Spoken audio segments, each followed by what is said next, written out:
ಎಲ್ರಿಗೂ ನಮಸ್ಕಾರ. ನಾನು ಇವತ್ತು 7ನೇ ತರಗತಿಯ ಕನ್ನಡದ ಮೊದಲನೇ ಪಾಠನ ಇವತ್ತು ಸ್ಟಾರ್ಟ್ ಮಾಡ್ತಾ ಇದ್ದೀನಿ. ನಿಮ್ಗೆಲ್ಲರಿಗೂ ಗೊತ್ತಿರೋ ಹಾಗೆ ರಜಾ ಬಂತು ಅಂದ್ರೆ ಮಕ್ಕಳ ನೀವೆಲ್ಲ ಎಲ್ಲಿ ಹೋಗಕ್ ಇಷ್ಟ ಪಡ್ತೀರಾ? ಅಜ್ಜಿ ಮನೆಗೆ ಅಲ್ವಾ? ಯಾಕೆ ಅಜ್ಜಿ ಮನೆಗೆ ಹೋಗಕ್ ಇಷ್ಟ ಪಡ್ತೀರಾ? ಯಾಕಂದ್ರೆ ಅಲ್ಲಿ ಮುದ್ದು ಮಾಡೋರು ಜಾಸ್ತಿ ಅಲ್ವಾ? ಮತ್ತೆ ಅಜ್ಜಿ ಏನ್ ಹೇಳ್ತಾ ಇರ್ತಾರೆ, ಯಾವಾಗ್ಲೂ ಕಥೆಗಳನ್ನ ಹೇಳ್ತಾ ಇರ್ತಾರೆ. ಆ ಕಥೆ ಈ ಕಥೆ ಅಂತ ಹೇಳಿ ಯಾವ್ಯಾವ್ದೋ ಕಥೆಗಳನ್ನ ಹೇಳ್ತಾರೆ. ಸೊ ಅವಾಗ ನಿಮ್ಗೆ ಏನಾಗುತ್ತೆ, ಎಂಟರ್ಟೈನ್ಮೆಂಟು ಸಿಗುತ್ತೆ ಮತ್ತೆ ಟೈಮ್ ಪಾಸು ಆಗುತ್ತೆ ಅಲ್ವಾ? ಸ್ಕೂಲ್ನಲ್ಲೂ ಅಷ್ಟೇ ಬರೀ ಪಾಠನೇ ಮಾಡ್ತಾ ಇದ್ರೆ ನಿಮ್ಗೆ ಏನಾಗ್ತಾ ಇರುತ್ತೆ, ಬೇಜಾರಾಗ್ತಾ ಇರುತ್ತೆ. ಅದೇ ಏನಾದ್ರು ಟೀಚರ್ ನಿಮ್ಗೆ ಇವತ್ ಕತೆ ಹೇಳ್ತೀನಿ ಯಾವ್ದಾದ್ರು ಒಂದು ಅಂತ ಹೇಳಿದ್ರೆ ಸಾಕು, ನಿಮ್ಗೆ ಏನಾಗುತ್ತೆ, ಫುಲ್ ಖುಷಿಯೋ ಖುಷಿ ಅಲ್ವಾ?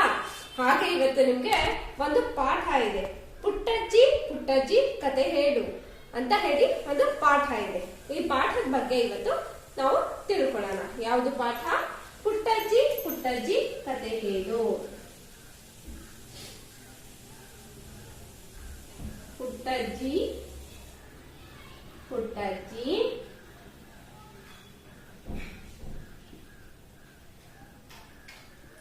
ಕತೆ ಹೇಳು.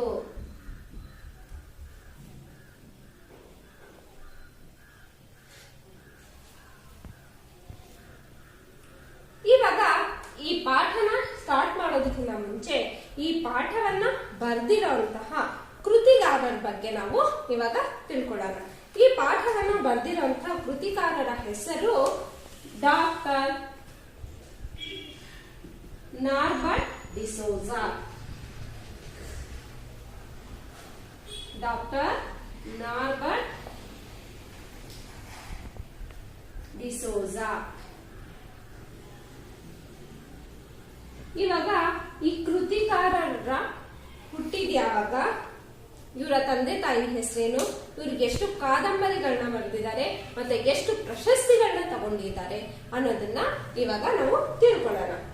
ಡಾಕ್ಟರ್ ನಾರ್ಬರ್ಟ್ ಡಿಸೋಜಾ ರವರು 1937 ಜೂನ್ 6ರಂದು ಜನಿಸಿದರು. ತಂದೆ ಎಫ್.ಪಿ. ಡಿಸೋಜಾ, ತಾಯಿ ರೂಪಿನಾ ಡಿಸೋಜಾ. ಇವರ ಜನನ ಆಗಿದ್ದು ಯಾವಾಗ? ಜನನ 1937ರಲ್ಲಿ ಜೂನ್ 6ನೇ ತಾರೀಕು ಇವರು ಹುಟ್ಟಿದ್ದಾರೆ. ಜೂನ್ 6 ಜನಿಸಿದರು.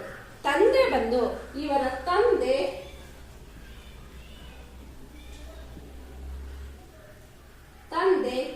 ಎಫ್.ಪಿ.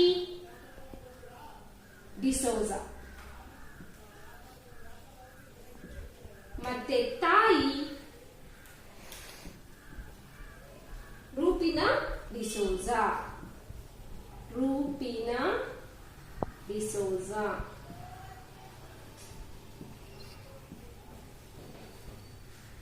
ಡಾಕ್ಟರ್ ಡಿಸೋಜಾ ರವರು ಈವರೆಗೆ ಒಟ್ಟು 37 ಕಾದಂಬರಿಗಳನ್ನ, 4 ನಾಟಕಗಳನ್ನ, 28 ಮಕ್ಕಳ ಕೃತಿಗಳನ್ನು, 106 ಕಥೆಗಳನ್ನ ಬರೆದಿದ್ದಾರೆ. ಇವರ ಕಾದಂಬರಿ ಕಾಡಿನ ಬೆಂಕಿ ಹಾಗೂ ದ್ವೀಪ ಚಲನಚಿತ್ರಗಳಾಗಿ ರಜತ ಕಮಲ ಹಾಗೂ ಸ್ವರ್ಣ ಕಮಲ ಪ್ರಶಸ್ತಿಗಳನ್ನು ಪಡೆದಿದೆ. ಇವರ 2 ಕಾದಂಬರಿಗಳು ಅಂದ್ರೆ ಯಾವ್ಯಾವುದು ಅಂದ್ರೆ ಕಾಡಿನ ಬೆಂಕಿ ಮತ್ತೆ ದ್ವೀಪ ಅನ್ನೋ 2 ಕಾದಂಬರಿಗಳು ಚಲನಚಿತ್ರಗಳಾಗಿ ಮಾರ್ಪಟ್ಟಿದೆ. ಆ ಚಲನಚಿತ್ರಗಳು ಎಷ್ಟು ಫೇಮಸ್ ಆಯ್ತು ಅಂದ್ರೆ ಆ ಚಲನಚಿತ್ರಕ್ಕೆ ರಜತ ಕಮಲ ಮತ್ತೆ ಸ್ವರ್ಣ ಕಮಲ ಅನ್ನೋ 2 ಪ್ರಶಸ್ತಿಗಳು ಕೂಡ ಅದಕ್ಕೆ ಸಿಕ್ಕಿದೆ. ಮತ್ತೆ ಇನ್ನೊಂದು ಕಾದಂಬರಿ ಯಾವುದು ಅಂದ್ರೆ ಬಳುವಳಿ ಕಾದಂಬರಿ. ಈ ಬಳುವಳಿ ಅನ್ನೋ ಕಾದಂಬರಿ ಬಂದು ಒಂದು ಕೊಂಕಣಿ ಚಲನಚಿತ್ರವಾಗಿ ಮಾರ್ಪಟ್ಟಿದೆ. ಇದೆರಡು ಯಾವುದು, ಕಾಡಿನ ಬೆಂಕಿ ಹಾಗೂ ದ್ವೀಪ, ಇದೆರಡು ಬಂದು ಕನ್ನಡ ಚಲನಚಿತ್ರಗಳಾಗಿ ಮಾರ್ಪಟ್ಟಿದೆ. ಮತ್ತೆ ಬಳುವಳಿ ಅನ್ನೋ ಒಂದು ಕಾದಂಬರಿಯುವುದು ಕೊಂಕಣಿ ಭಾಷೆಯ ಚಲನಚಿತ್ರವಾಗಿ ಮಾರ್ಪಟ್ಟಿದೆ. ಸಾರ್ಕ್ ದೇಶಗಳ ಸಾಹಿತಿಗಳ ಸಮ್ಮೇಳನದಲ್ಲಿ ಸ್ವಂತ ಕಥಾವಚನ ಮಾಡಿದ್ದರು. ಇವರ ಮುಳುಗಡೆಯ ಊರಿಗೆ ಬಂದವರು ಕಿರು ಕಾದಂಬರಿಗೆ 2011ರ ಕೇಂದ್ರ ಸಾಹಿತ್ಯ ಅಕಾಡೆಮಿಯ ಬಾಲ ಸಾಹಿತ್ಯ ಪುರಸ್ಕಾರ ದೊರೆತಿದೆ. ನೋಡಿ, ಇವರ ಮುಳುಗಡೆಯ ಊರಿಗೆ ಬಂದವರು ಅನ್ನೋ ಒಂದು ಕಿರು ಕಾದಂಬರಿಗೆ 2011ರಲ್ಲಿ ಕೇಂದ್ರ ಸಾಹಿತ್ಯ ಅಕಾಡೆಮಿಯಿಂದ ಬಾಲ್ಯ ಸಾಹಿತ್ಯ ಪುರಸ್ಕಾರವನ್ನು ಕೂಡ ಇವರು ಪಡ್ಕೊಂಡಿದ್ದಾರೆ. ಮತ್ತೆ ಮಂಗಳೂರು ಸಂದೇಶ ಪ್ರಶಸ್ತಿ, ನವದೆಹಲಿ ಪ್ರಶಸ್ತಿ, ಕಥಾ ಪ್ರಶಸ್ತಿ, ಪುತ್ತೂರು ನಿರಂಜನ ಸಾಹಿತ್ಯ ಪ್ರಶಸ್ತಿ ಮುಂತಾದವುಗಳಿಂದ ಇವರು ಪುರಸ್ಕೃತರಾಗಿದ್ದಾರೆ. ಜನವರಿ 2014ರಲ್ಲಿ ಮಡಿಕೇರಿಯಲ್ಲಿ ನಡೆದ ಅಖಿಲ ಭಾರತ ಕನ್ನಡ ಸಾಹಿತ್ಯ ಸಮ್ಮೇಳನದಲ್ಲಿ ಇವರು ಅಧ್ಯಕ್ಷತೆಯನ್ನು ಕೂಡ ವಹಿಸಿಕೊಂಡಿದ್ರು. ಇವಾಗ ಇವರು ಬರ್ದಿರುವಂತಹ ಈ ಪುಟ್ಟಜ್ಜಿ ಪುಟ್ಟಜ್ಜಿ ಕಥೆ ಹೇಳು ಈ ಪಾಠದಲ್ಲಿ ಏನೇನು ಇದೆ ಅಂತ,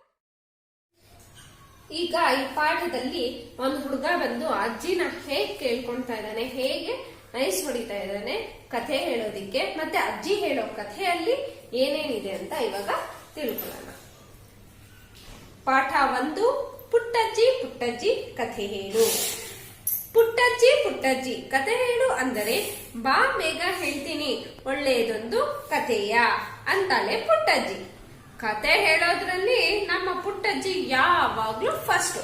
ದೊಡ್ಡ ಕತೆ, ಸಣ್ಣ ಕತೆ, ಪುಟಾಣಿ ಕತೆ, ತಮಾಷೆ ಕತೆ, ಹಾಡುಗತೆ, ಹೀಗೆ ತರಾವರಿ ಕಥೆಯನ್ನ ಹೇಳುತ್ತಾಳೆ ಪುಟ್ಟಜ್ಜಿ.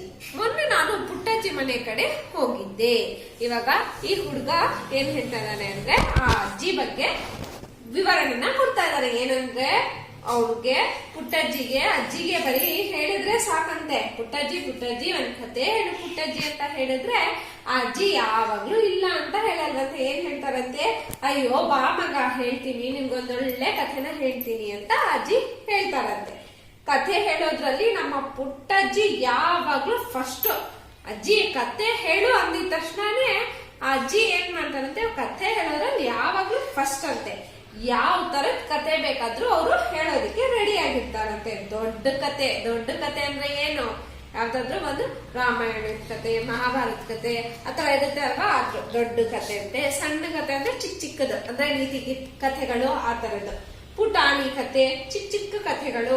ತಮಾಷೆ ಕತೆ ಅಂದ್ರೆ ಜೋಕ್ಸ್, ಆ ಕಥೆಗಳಲ್ಲೇ ನಗ್ಸೋ ಅಂತ ಸನ್ನಿವೇಶ ಇರುತ್ತೆ ಅಂತ ಕಥೆಗಳು. ಮತ್ತೆ ಹಾಡುಗತೆ ಅಂದ್ರೆ ಹಾಡು ಪ್ಲಸ್ ಕತೆ ಎರಡು ಮಿಕ್ಸ್ ಆಗಿರೋದು ಹಾಡುಗತೆ. ಹಾಡು ಪ್ಲಸ್ ಕತೆ. ಹಾಡಿನಲ್ಲೇ ಒಂದು ಕಥೆಯನ್ನ ತಿಳಿಸುವಂತದ್ದು. ಹಾಡು ಹೇಳ್ತಾನೆ ಇರ್ತಾರೆ, ಆ ಹಾಡು ನಾವು ಕೇಳಿಸ್ಕೊಂಡ್ರೆ ಆ ಹಾಡಲ್ಲೇ ನಮಗೆ ಗೊತ್ತಾಗುತ್ತೆ ಅಲ್ಲಿ ಏನೇನು ಆಗಿದೆ ಅಂತ ಹೇಳಿ.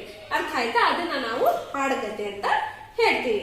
ಆ ತರ ತರಾವರಿ ಕಥೆಗಳು ಅಂದ್ರೆ ಏನು, ವಿಧವಾದಂತ ಕಥೆಗಳನ್ನ ಈ ಪುಟ್ಟಜ್ಜಿ ಹೇಳ್ತಾರಂತೆ. ಈ ಮೊನ್ನೆ ನಾನು ನಮ್ಮ ಪುಟ್ಟಜ್ಜಿ ಮನೆ ಕಡೆ ಹೋಗಿದ್ದೆ. ಒಂದು ಸರಿ ಆ ಹುಡುಗ ಅವರ ಪುಟ್ಟಜ್ಜಿ ಮನೆ ಕಡೆ ಹೋಗಿದ್ದಂತೆ. ಅಲ್ಲಿ ಏನ್ ನಡೀತು ಅನ್ನೋದನ್ನ ತಿಳ್ಕೊಳ್ಳೋಣ. ಪುಟ್ಟಜ್ಜಿ ಮನೆ ಜಗಲಿ ಮೇಲೆ ಕೂತಿದ್ದಾಳು. ಅವಳು ಸಂತಸದಿಂದ ಇದ್ದಾಳೆ ಅಂತ ಅವಳ ಮುಖವೇ ಹೇಳುತ್ತಿತ್ತು. ಪುಟ್ಟಜ್ಜಿ ಪುಟ್ಟಜ್ಜಿ ಕತೆ ಹೇಳುತ್ತೀಯಾ ಅಂತ ಕೇಳಿದೆ. ಬಾ ಮಗ ಹೇಳ್ತೀನಿ ಒಂದೊಂದು ಒಳ್ಳೆಯದೊಂದು ಕಥೆಯ ಅಂದಳು. ಅವಳ ಮನೆ ಜಗಲಿ ಹತ್ತಿ ಕಂಬಕ್ಕೆ ಹೊರಗೆ ಕೂತು ಅವಳ ಮುಖ ನೋಡಿದೆ. ಯಾವ ಕಥೆ ಹೇಳಲಿ, ಯಾವುದಾದರೂ ಒಂದು ಹಾಡುಗತೆ ಹೇಳು ಅಂದೆ. ಪುಟ್ಟಜ್ಜಿ ಸ್ಪೆಷಾಲಿಟಿ ಅಂದರೆ ಹಾಡುಗತೆ. ಅದರಲ್ಲಿ ಹಾಡೂ ಇರುತ್ತೆ, ಕಥೆನೂ ಇರುತ್ತೆ. ಪುಟ್ಟಜ್ಜಿ ಗಂಟಲು ಸರಿಪಡಿಸಿಕೊಂಡಳು. ಹಾಗೆ ತನ್ನನೆ ಗಾಳಿ ಬೀಸಿದ ಹಾಗೆ ಹೇಳಲಿಕ್ಕೆ ಪ್ರಾರಂಭ ಮಾಡಿದಳು. ಇವಾಗ ಇವನು ಹುಡುಗ ಏನ್ ಮಾಡಿದಾನೆ, ಒಂದು ಸರಿ ಆ ಅಜ್ಜಿ ಮನೆ ಹತ್ರಕ್ಕೆ ಹೋಗಿದ್ದಾನೆ. ಅಲ್ಲಿ ಹೋಗಿ ಅಜ್ಜಿ ಅಜ್ಜಿ ಮುಖ ನೋಡ್ತಾನಂತೆ. ಫಸ್ಟ್ ಅಜ್ಜಿ ಮುಖ ನೋಡಿದ ತಕ್ಷಣ ಗೊತ್ತಾಯ್ತಂತೆ, ಓ ಅಜ್ಜಿ ಸಂತೋಷವಾಗಿದ್ದಾರೆ ಅಂತ ಹೇಳಿ ಗೊತ್ತಾಯ್ತಂತೆ. ಆ ಸಂತೋಷವಾಗಿರೋದನ್ನ ನೋಡಿದ ತಕ್ಷಣನೇ ಆ ಹುಡುಗ ಏನ್ ಮಾಡಿದಂತೆ, ಅಜ್ಜಿ ಒಂದ್ ಕಥೆ ಹೇಳು ಅಜ್ಜಿ ಅಂತ ಕೇಳಿದಂತೆ. ಅಷ್ಟ್ ಹೇಳಿದ್ದೆ ತನ ಅಂತೆ. ಅಜ್ಜಿ ಏನ್ ಮಾಡುದಂತೆ, ಅಯ್ಯೋ ಬಾಪ ಹೇಳ್ತೀನಿ, ಒಂದೊಳ್ಳೆ ಕಥೆ ನಾನು ನಿಮ್ಗೆ ಹೇಳ್ತೀನಿ ಅಂತ ಕರೆದ್ಬಿಟ್ಟು ಅವನನ್ನ ಅವರ ಮನೆ ಜಗಲಿ ಹತ್ತಿ ಕಂಬಕ್ಕೆ ಹೊರಗೆ ಕೂತು ಅವಳ ಮುಖಾನ ನೋಡ್ತಾ ಇರ್ತಾನಂತೆ. ಅವನು ಜಗಲಿ ಅಂದ್ರೆ ಏನು ಅಂದ್ರೆ ಆ ಮನೆ ಹೊರಗಡೆ ಒಂದು ಸ್ವಲ್ಪ ಜಾಗನ ಬಿಟ್ಟಿರ್ತಾರೆ ಅಲ್ವಾ ಕೂತ್ಕೊಂಡು ಮಾತಾಡೋದಿಕ್ಕೆ, ಅದನ್ನೆಲ್ಲ ಆತರ ಆ ಜಗಲಿ ಹತ್ತು ಬಿಟ್ಟು ಅವನು ಕಂಬಕ್ಕೆ ಹೊರಗೆ ಕೂತ್ಕೊಂಡು ಅಜ್ಜಿ ಮುಖಾನ ನೋಡ್ಕೊಂಡಿರ್ತಾನಂತೆ. ಅಜ್ಜಿ ಈ ಹುಡುಗನ್ಗೆ ಕೇಳ್ತಾರಂತೆ, ನಿನ್ಗೆ ಯಾವ ಕಥೆ ಹೇಳಿ, ನೀನ್ ಹೇಳು, ನಿನ್ಗೆ ಯಾವ ಕಥೆ ಬೇಕು ನಾನು ಹೇಳ್ತೀನಿ ಅಂತ ಅಜ್ಜಿ ಕೇಳ್ತಾನಂತೆ. ಅವನು ಹೇಳ್ತಾನಂತೆ ಯಾವ್ದಾದರೂ ಒಂದು ಹಾಡ್ಗತೆ ಹೇಳು ಅಂದೆ. ಯಾವ್ದಾದ್ರು ಒಂದು ಹಾಡ್ಗತೆ ಹೇಳುವ ಅಜ್ಜಿ ಅಂತ ಆ ಹುಡುಗ ಹೇಳ್ದಾಗೆ ಅಜ್ಜಿ ಏನ್ ಮಾಡ್ತಾರಂತೆ, ಒಂದು ಹಾಡುಗತೆನ ಹೇಳೋದಕ್ಕೆ ಸ್ಟಾರ್ಟ್ ಮಾಡ್ತಾರಂತೆ. ಹಾಗೆ ಪದಗಳ ಅರ್ಥ ಕೂಡ ತಿಳ್ಕೊಳ್ಳೋಣ.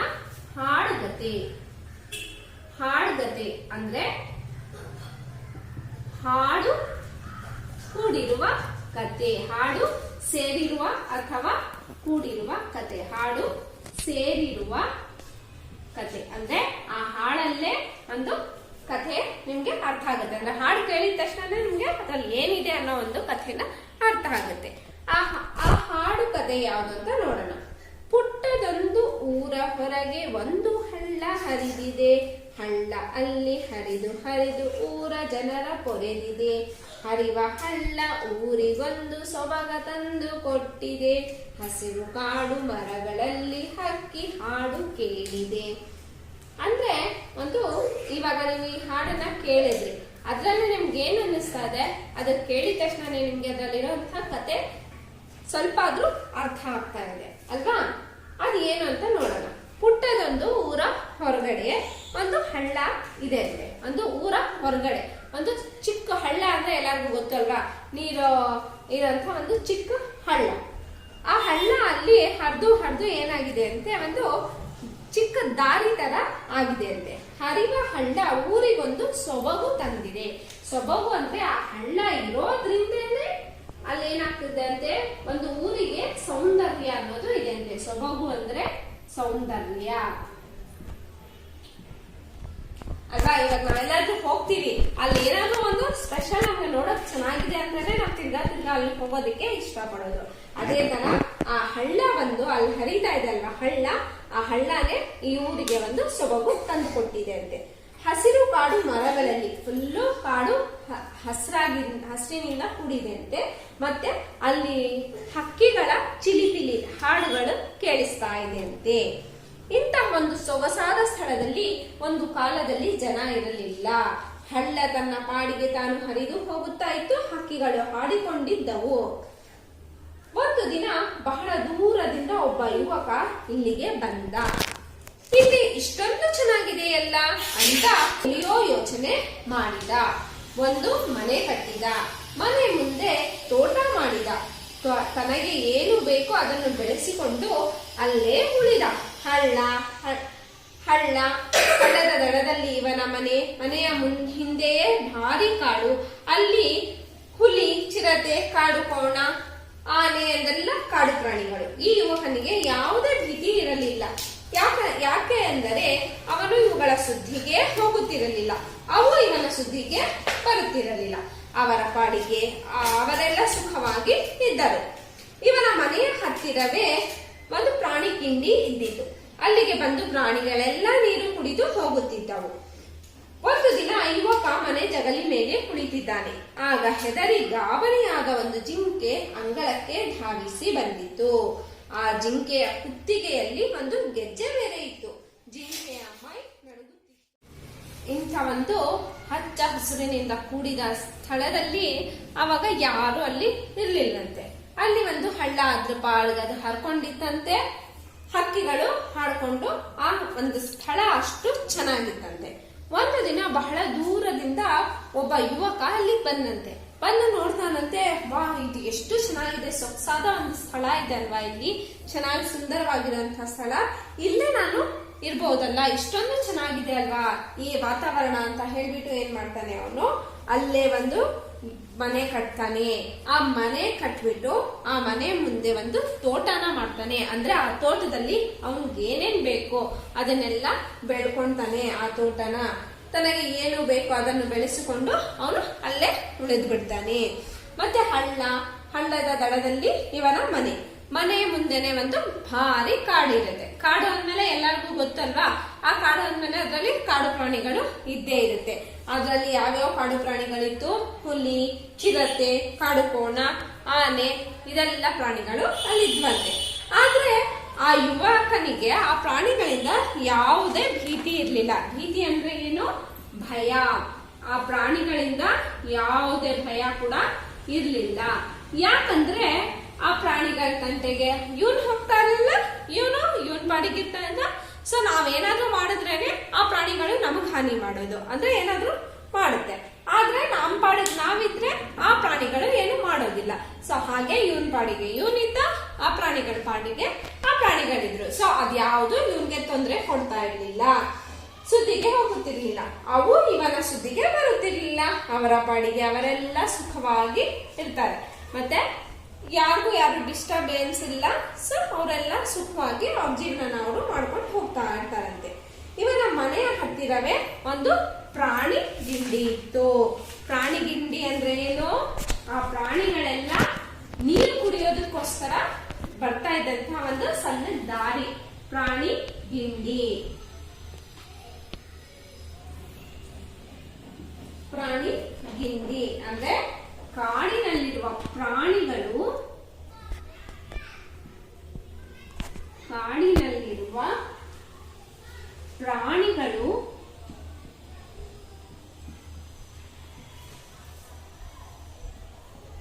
ನೀರನ್ನು ಕುಡಿಯುವುದಕ್ಕಾಗಿ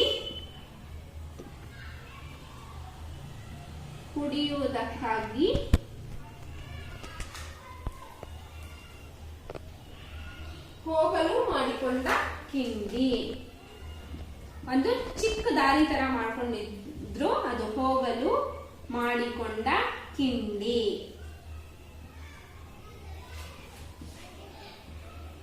ಒಂದು ಸಣ್ಣ ದಾರಿ ತರ ಮಾಡ್ಕೊಂಡಿದ್ವು ಆ ಪ್ರಾಣಿಗಳೆಲ್ಲ ಸೇರಿ, ಅದು ಒಂದು ಕಿಂಡಿ.